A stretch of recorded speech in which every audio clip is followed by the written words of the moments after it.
pu filmer quelques-unes des plus grandes fortunes françaises, enquêter sur les exilés fiscaux.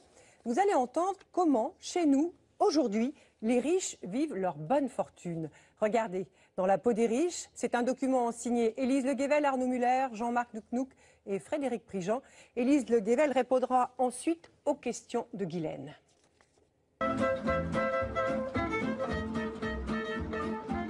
Si Jean-François Gaubertier a décidé de s'acheter un jet privé, pour la bagatelle de 2 millions d'euros, ce n'est pas vraiment pour le plaisir. On y va? On y monte? Allez. En 20 ans, il a fait le tour de France, jusque dans les coins les plus reculés. Visité plus d'1 millier de terrains pour trouver l'emplacement idéal de ces 130 maisons de retraite. Et pour cela, il lui fallait un outil de déplacement. Comment je peux travailler correctement et comment je peux être efficace dans mon travail? C'était pas le fait d'avoir un jet parce que c'était contre nature pour moi, puisque j'avais excessivement peur en avion. Donc quand j'ai fait ça, je l'ai fait pour le travail, je me suis forcé de le faire. Il a fallu que j'attende une dizaine de vols avant d'être à l'aise dans cet avion. Voilà. Avec un patrimoine estimé à 600 millions d'euros, Jean-François figure parmi les plus grandes fortunes professionnelles de France. Lui et les 5500 emplois qu'il a créés. Si l'avion le laisse indifférent, il raffole des voitures de luxe.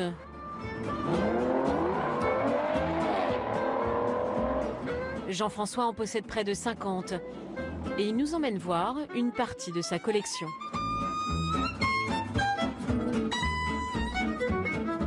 C'est une Porsche qui est sortie à 1000 exemplaires. C'est une voiture exceptionnelle, c'est presque une voiture de course. C'est une Morgane. C'est un médecin qui a voulu la faire carrosser, parce que les Morganes étaient toujours décapotables. Parce que la passion se transforme souvent en business chez cet entrepreneur, il a décidé de louer ses propres voitures à des amateurs.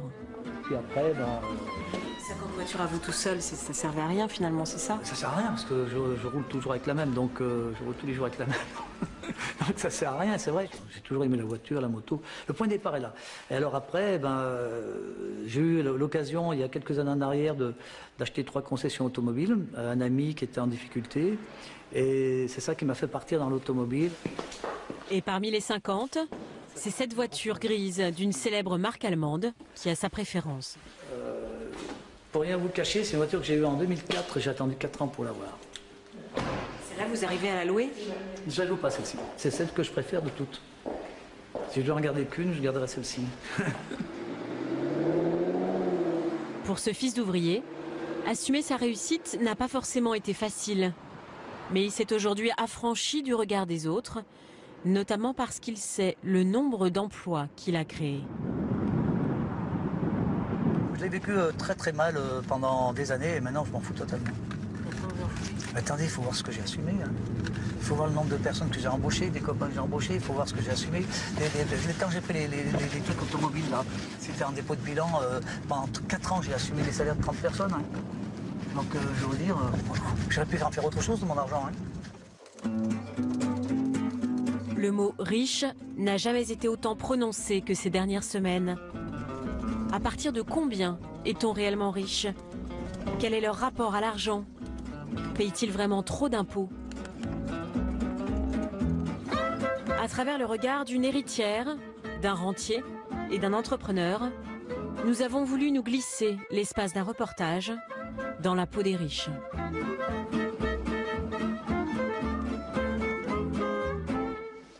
Nous voici dans les locaux de Rue du Commerce, un des premiers sites marchands sur Internet. Chers amis, bonjour. It's time pour la réunion. Bon, il y a la téloche. Hein. Je suis désolé. Hein. Patrick Jacquemin est un pionnier. Il a créé cette société de toutes pièces avec son associé il y a un peu plus de 10 ans. Organisation, budget. Alors planning, voilà. En 1999, le commerce sur Internet en est à ses prémices. Le planning sur... Le chiffre d'affaires de la start-up explose rapidement. Et Patrick atteint son objectif, devenir chef d'entreprise. Et nous, il faut qu'on passe devant tout le monde. C'est ça l'objectif. Bien sûr, quand on crée une entreprise, il y a plein de motivations. Il y a l'ego, j'ai envie d'être patron, j'ai envie qu'on me connaisse. Il y a la richesse, évidemment, j'ai envie de gagner de l'argent. Il y a le pouvoir, j'ai envie de manager. Il y a aussi l'intérêt intellectuel, j'ai envie de faire du marketing, j'ai envie de faire du commercial. Il y a tout un tas de choses qui font qu'à un moment ou à un autre, on entreprend. Mais il avait un autre moteur. Si sa société a vu le jour, c'est aussi au nom d'une promesse que Patrick s'est faite il y a longtemps. Devenir riche et libre. Et je vais là. À 25 ans, le jeune homme n'a pas le baccalauréat. Il vend des assurances en porte-à-porte. Et pourtant, J'ai un petit bureau. il se promet d'avoir un jour les moyens d'arrêter de travailler. Et profiter de ce qui m'intéresse. C'est pas profiter de la vie, je m'achète une Ferrari et je vais sur mon yacht. C'est faire ce qui m'intéresse, ce que j'ai au fond de moi. Et mes passions. Et le travail n'est pas forcément une passion pour tout le monde. Hein. Il y a plein de gens pour qui c'est pas une passion d'ailleurs. Et donc à ce moment-là, je me suis dit, bon alors, qu'est-ce qui est... À quel âge je serai encore en bonne santé? J'aurai encore de la dynamique. Et qu'est-ce qui est réaliste? Est-ce qu'en 3 ans, je peux m'affranchir de l'obligation de travailler, donc de 20 à 28 ans? Non, c'est pas réaliste. Donc je me suis fixé un objectif de 45 ans. C'est aujourd'hui chose faite. En 2005, la société rentre en bourse. Il y a quelques mois, Patrick a revendu ses parts. Il a gagné en tout 20 millions d'euros. Il ne revient que ponctuellement dans l'entreprise. Au départ, ce sont ses 3 enfants qui ont eu le plus de mal à s'habituer. Alors il revenait le soir de l'école et il me disait, papa, qu'est-ce que tu as fait aujourd'hui? Et alors une fois, 2 fois, mais tous les soirs ça revenait. Du genre, papa, t'as glandé aujourd'hui toute la journée, non? Et à un moment, j'aurais dit, écoutez, j'ai bossé comme un Turc pendant des années. Et maintenant, j'ai acquis cette capacité de faire ce que je veux. Et c'est pas pour vous rendre des comptes. Vous n'avez pas le sentiment d'être un rentier? Si on peut appeler rentier quelqu'un qui vit de l'argent qu'il a acquis ou qu'il a, oui, je suis un rentier dans ce cas-là. Voilà, mais qu'il a conquis âprement.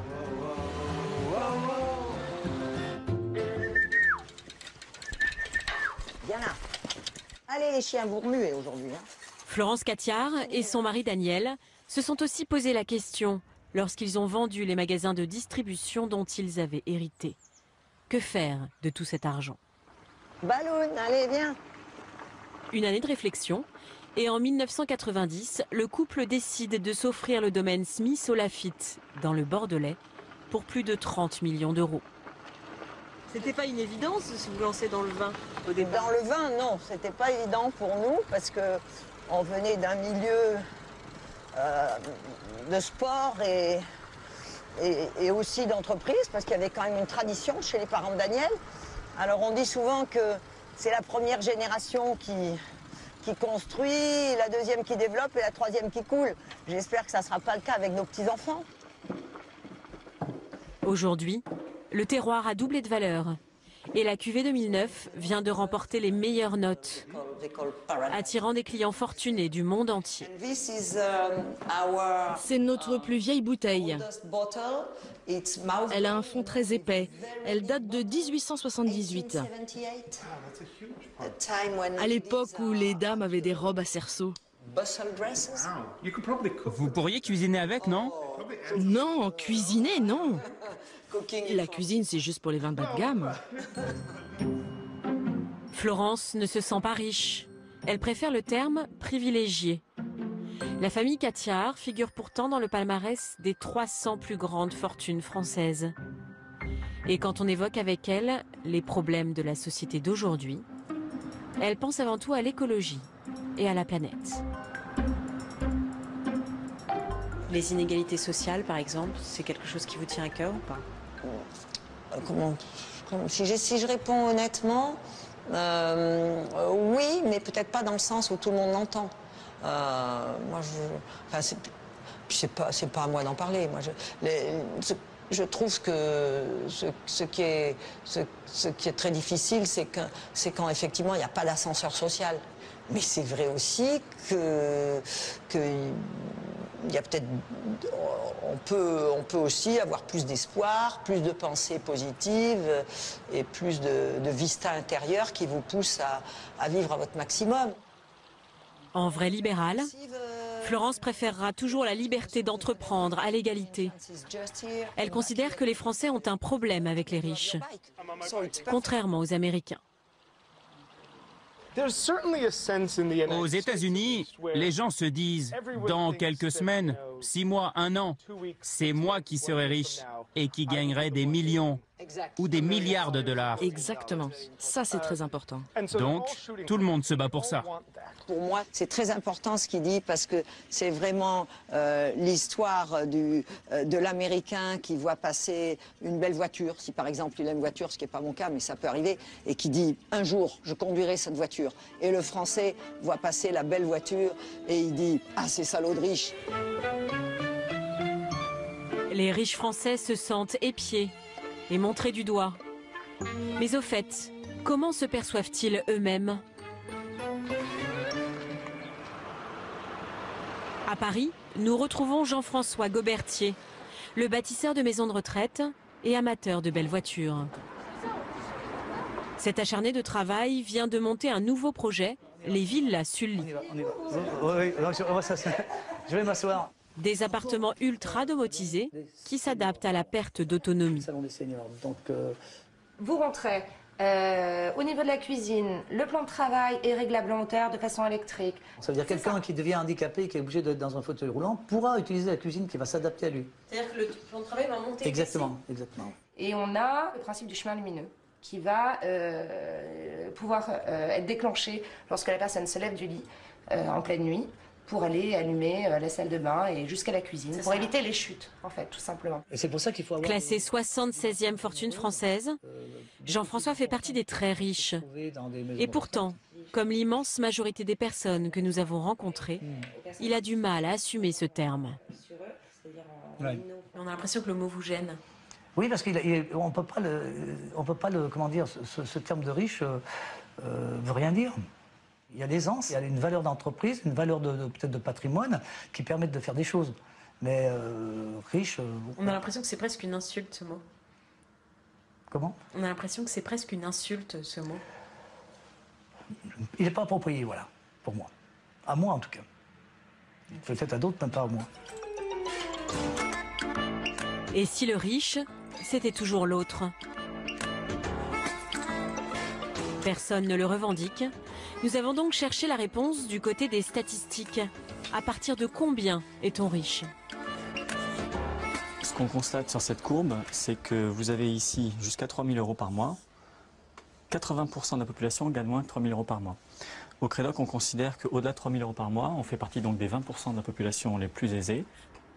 Et 7 000 € par mois, c'est la porte d'entrée des 1% des Français les plus riches. Quand on regarde à 7 000 € à partir de là, il ne reste plus que les revenus s'envolent. la population.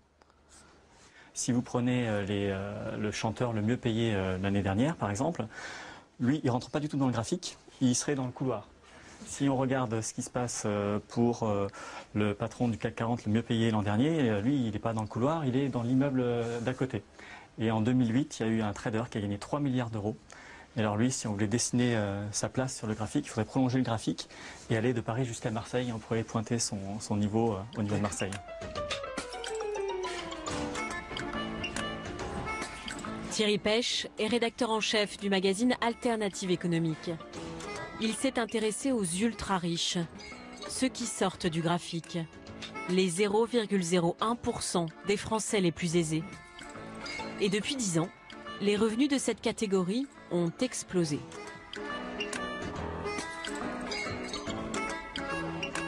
Entre 2004 et 2007, l'ensemble des Français ont connu une augmentation de leur pouvoir d'achat d'à peu près 9%.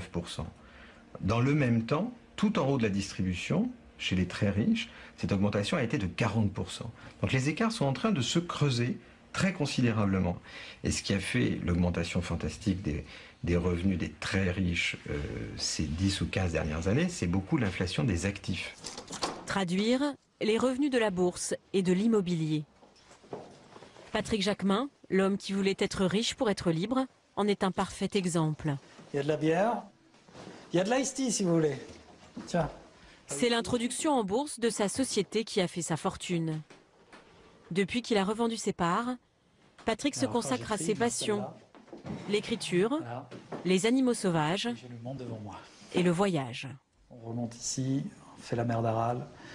Et là, on redescend tout le Kazakhstan, Baïkonour, là où partent les fusées. Je suis passé devant, j'ai failli rentrer, mais ils m'ont expulsé, qui était là. Et Il a fait Paris-Vladivostok à moto, ça, c'est 20 000 km de terre sauvage et d'aventures au bout du monde. la moto, le pneu, mes valises, toute ma vie là-dedans, pendant 2 mois et demi. Grâce au miracle de la bulle Internet et à son instinct d'entrepreneur, Patrick a gagné ses millions très vite, en quelques années. Trop d'argent, trop vite? Il accepte d'en débattre avec nous. Est-ce que vous avez l'impression, finalement, que tout l'argent que vous avez gagné, vous le méritez? C'est une question très très difficile, très difficile.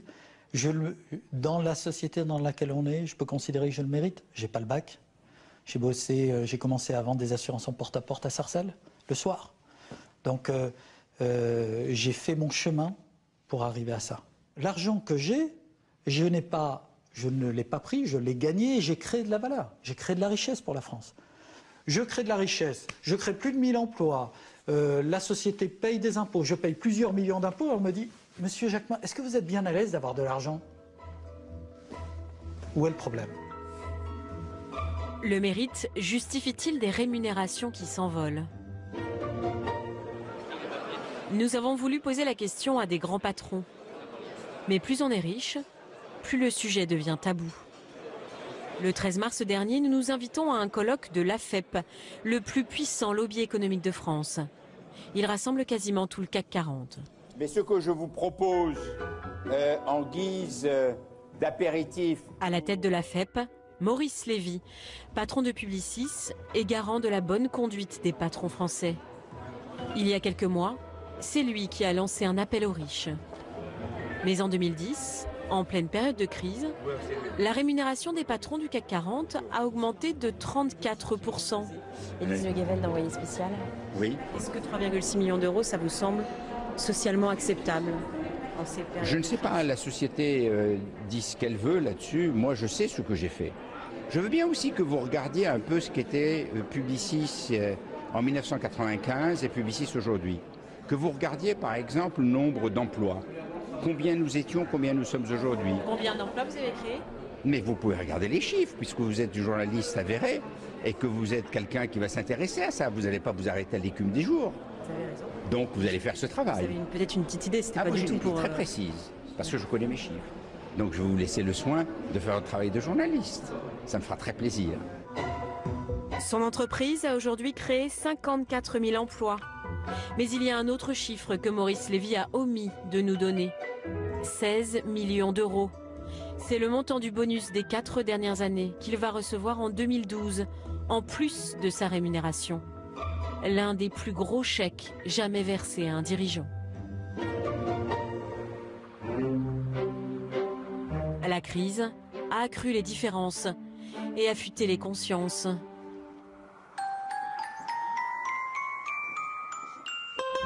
Depuis la suppression du bouclier fiscal, les riches ont-ils le sentiment que l'étau se resserre?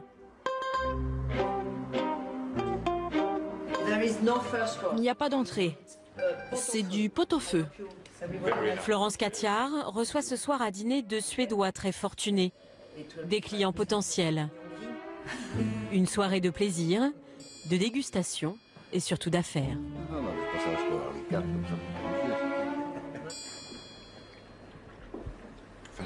Pour un vin si jeune, il est fantastique. Il est excellent tout de suite et encore meilleur plus tard. Nous perturbons quelque peu l'harmonie de la soirée en leur demandant ce qu'ils pensent du débat actuel sur le niveau de contribution des riches.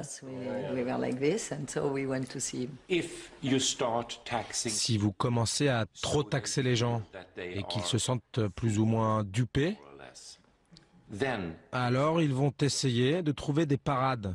Soit ils vont partir, et soit ils vont chercher des moyens d'échapper à l'impôt. Et là, ce sont les avocats et les conseillers qui vont gagner beaucoup d'argent C'est vrai que nous, ce domaine, on veut le transmettre, par exemple.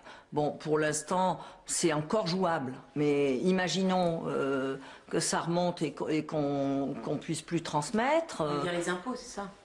Oui, imaginons que je parle des taxes sur l'héritage, sur la transmission, sur la succession, elles sont déjà lourdes, mais c'est encore acceptable.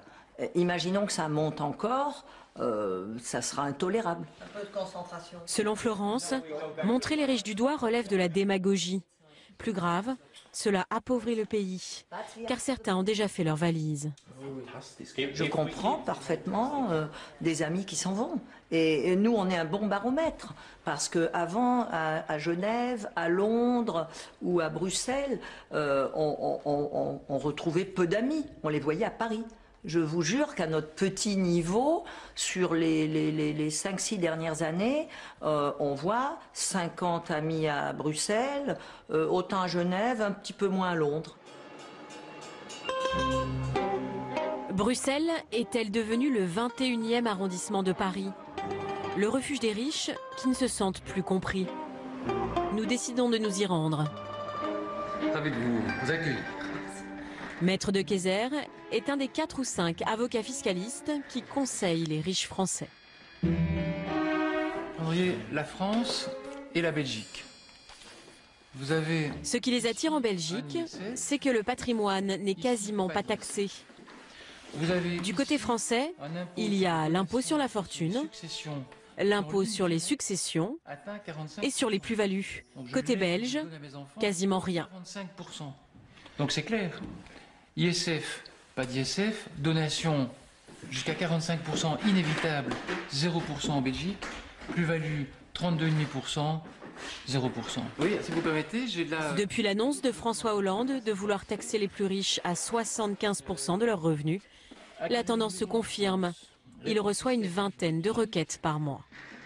Il y a une certaine fébrilité aujourd'hui.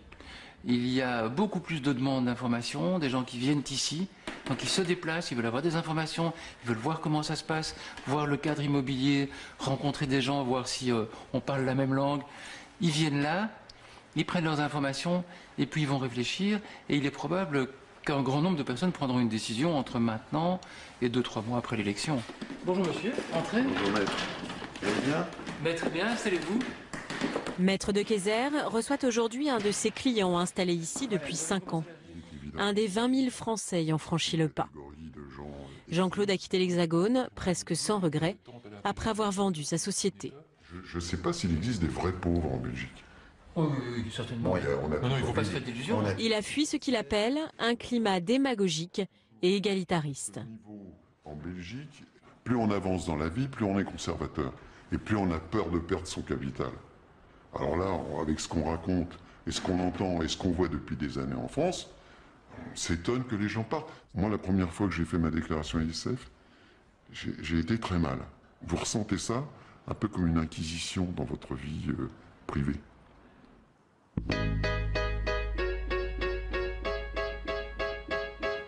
Et pour les très grosses fortunes, il y a la Suisse et son fameux forfait fiscal. Un tarif fixé à l'avance, indépendant des revenus ou du patrimoine. Des grands noms de la chanson française et des sportifs très connus ont choisi de s'y établir.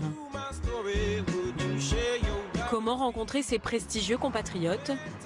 Nous décidons de nous rendre au golfe très privé de Colonie, tout près de Genève. Excusez-moi mesdames, bonjour. Nous sommes journalistes et nous faisons un reportage. Ah non, c'est pas l'endroit. C'est pas l'endroit? Non, vous n'êtes pas bienvenus. On n'est pas les bienvenus? Non. On cherche juste des Français installés en fait ici en Suisse. Installés, ça existe ça? Bah, je ne sais pas. Des Européens en Suisse alors. Excusez-moi mesdames, bonjour. On fait un reportage sur l'exil fiscal. Vous savez, les Français qui fuient les impôts. Ah oui. Et on nous a dit qu'il y en avait beaucoup ici. Oh, ça sera très compliqué. Personne parlera. Personne parlera, vous croyez? Difficile de percer l'anonymat de ces Français. François Michelou en connaît un certain nombre, puisqu'il les aide à s'installer en Suisse. Un service clé en main, du permis de séjour, au choix de l'école pour les enfants. Merci. Ce jour-là, il va visiter un appartement de luxe dans la ville de Montreux. Oh mon Dieu. C'est énorme. Hein. Un emplacement qui pourrait plaire à ses clients. Alors là, il n'y a personne qui vous voit. Hein. Incroyable. Quelle surface il fait? Alors cet appartement fait environ 600 mètres carrés. Ah d'accord. Ouais. Voici une des chambres principales. Oh là là, quelle lumière, hein, quelle lumière. 6 chambres, 7 salles de bain, pour la modique somme de 13 millions d'euros.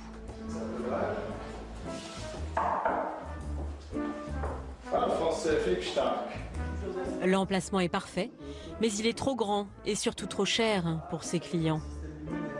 Mais ça, pour un roi du pétrole, ça serait pas mal, ou alors un riche russe. Voilà.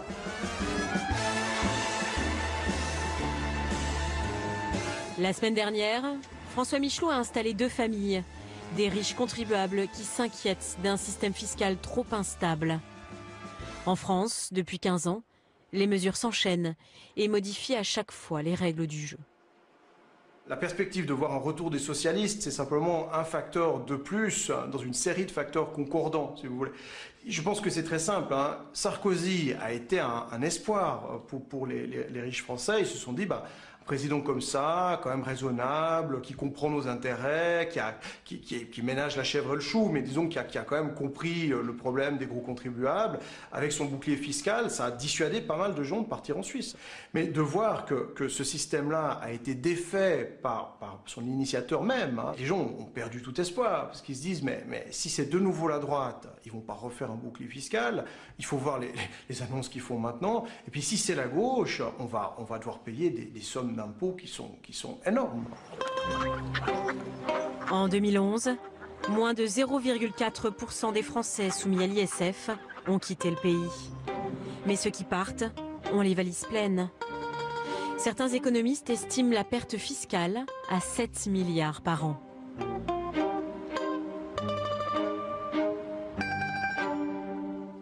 Peut-on vraiment dire que l'impôt est confiscatoire en France ? Les plus riches souffrent-ils proportionnellement plus que les autres de la pression fiscale? Cet économiste nous dessine la courbe des impôts. Et lorsque l'on dépasse la barre des 1% des Français les plus riches, surprise, les taux diminuent. La courbe, elle plonge parce que les plus hauts revenus, ils n'ont essentiellement plus de revenus du travail qui sont, eux, fortement imposés dans nos barèmes d'impôts. Ils ont essentiellement des revenus du capital qui, eux, sont moins taxés dans notre système fiscal.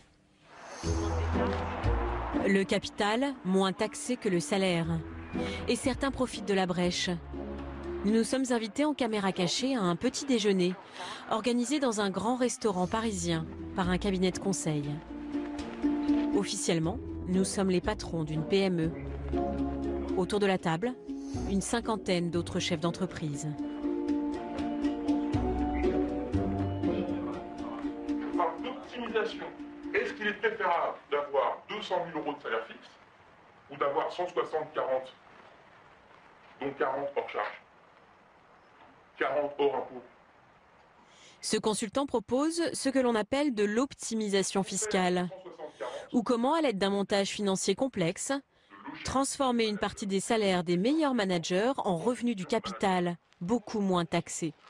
Avec les frais de gestion d'ailleurs. Il y a combien d'impôts? Zéro. Toutes les banques, tous les groupes industriels, tous les grands groupes aujourd'hui, et les autres, nos clients, ont tous des systèmes d'hébergement. Un jeu de passe-passe totalement légal, contre lequel le fisc n'a aucune parade. Le consultant, un ancien trader, va nous proposer de faire des miracles. Dans l'univers textile, c'est ça? Oui, textile. On accompagne. Bien sûr. Eh ben, appelez-eux. Là, vous parlez de moi. J'ai repensé. Lorsqu'il y a une rémunération, et ça crache, ça crache.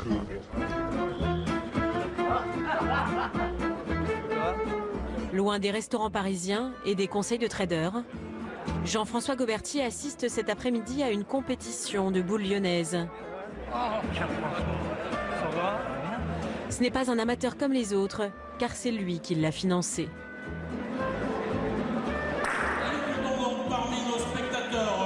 Jean-François Gobertier. Sans lui, cette compétition n'aurait pas pu avoir lieu. Et je vais vous demander tous des applaudissements pour notre ami Jean-François Gobertier.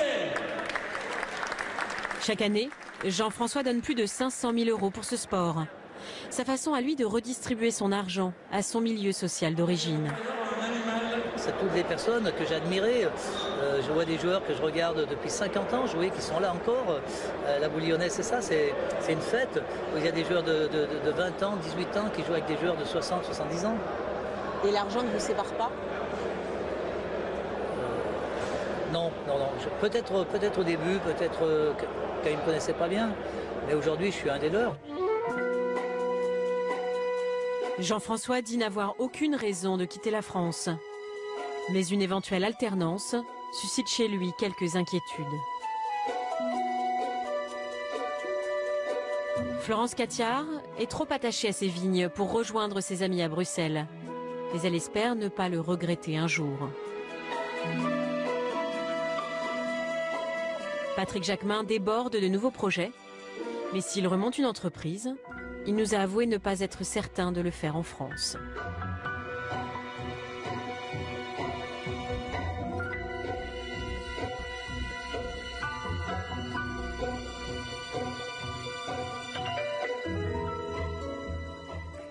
Élise, parmi les clichés qui circulent sur les riches, il y en a un qui a la dent dure et que vous avez d'ailleurs expérimenté, c'est que les riches n'aiment pas la lumière et qu'ils préfèrent vivre cachés. Alors est-ce que cela a été difficile de réaliser ce reportage ?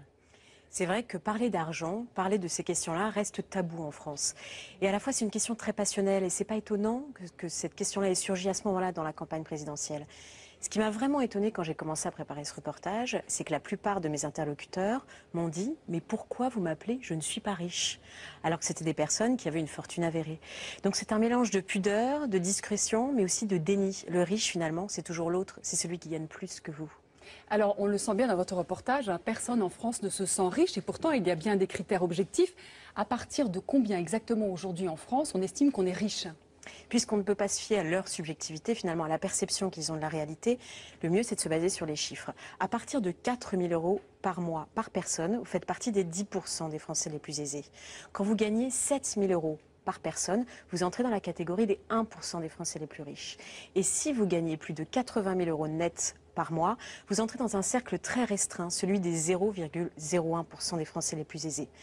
Ce qu'il faut bien comprendre, c'est que la catégorie des riches n'est pas une catégorie homogène. Il y a des immenses disparités entre les moins riches, chez les riches, et les plus riches. Et les revenus s'envolent à la fin. Ce qui fait que la pauvreté, finalement, n'a pas de plancher, mais la pauvreté a un plancher, mais la richesse n'a pas de plafond, elle est sans limite. Elle n'a pas de limite. Alors, est-ce que ça veut dire aussi que la France s'appauvrit, qu'il y a de moins en moins de riches aujourd'hui en France ? On ne peut pas vraiment dire que la France s'appauvrit. Par contre, on peut dire que les riches s'envolent. La France n'est pas encore les États-Unis, c'est-à-dire que nous avons beaucoup de millionnaires, mais peu de milliardaires. En revanche, il y a un chiffre très intéressant. L'INSEE l'a sorti entre 2004 et 2007, le pouvoir d'achat de la population globale a augmenté de 9%, alors que le pouvoir d'achat des riches a augmenté de 40%. Donc on voit bien que les inégalités se creusent. Et ça, c'est finalement un phénomène assez récent des 30 dernières années. 30 dernières années, le capitalisme a changé de nature. On est passé d'un capitalisme industriel à un capitalisme financier. Il y a 40 ans, c'était inimaginable de penser gagner des millions d'euros en quelques années. Aujourd'hui, c'est possible. Et c'est finalement ce creusement des inégalités qui fait que les tensions sociales sont exacerbées et que cela émerge dans le débat. Et que la question est aussi passionnelle. Donc merci Élise. Merci.